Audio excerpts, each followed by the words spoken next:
فرمایا کہ جتنا علم ایک بندے کے پاس ہے اللہ نے دیا ہے کم یا زیادہ، اس اپنے علم پر عمل کرنا خود اس سے زیادہ مشکل کام زندگی میں نہیں دیکھا۔ اس لیے صوفیاء کیا کرتے تھے، بڑی عجیب بات ہے، علماء کثرت سے حصول علم پر زور دیتے،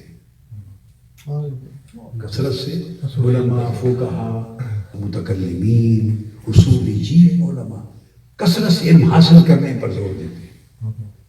صوفیاء حصول علم میں ایک حد تک جاتے، پھر رک کر جتنا حاصل کر لیا ہوتا محنت کرتے اس پر عمل کرتے۔ وہ کہتے اب یہ علم حلال اور نافع ہو گیا،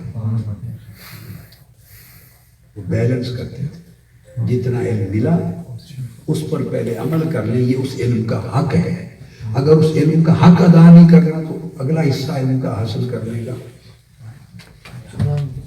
ضروری علم جو ضروری ہے وہ حاصل کرتے، پھر اس کا حق ادا کرتے، یعنی اس پر عمل کرتے، استعمال کرتے۔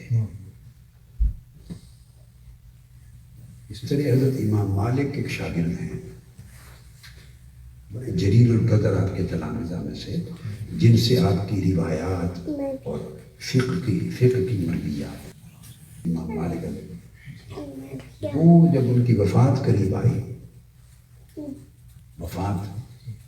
آئی تو وہ رو رہے تھے۔ کسی نے پوچھا اداس ہیں، رو رہے ہیں، یہ کیفیت کیوں ہے؟ انہوں نے کہا کہ میں اپنی زندگی کا ایک زمانہ یاد کر کے آج دکھی رو رہا۔ زمانہ کیا ہے؟ بتایا کہ میں 20 سال امام مالک کی خدمت میں اصول علم کے لیے رہا، 20 سال ان کی صحبت میں اصول علم۔ امام مالک نے مجھے 20 سالوں میں 18 سال صرف ادب سکھایا۔ ادب سے میری مراد طریقہ سلیقہ سکھایا۔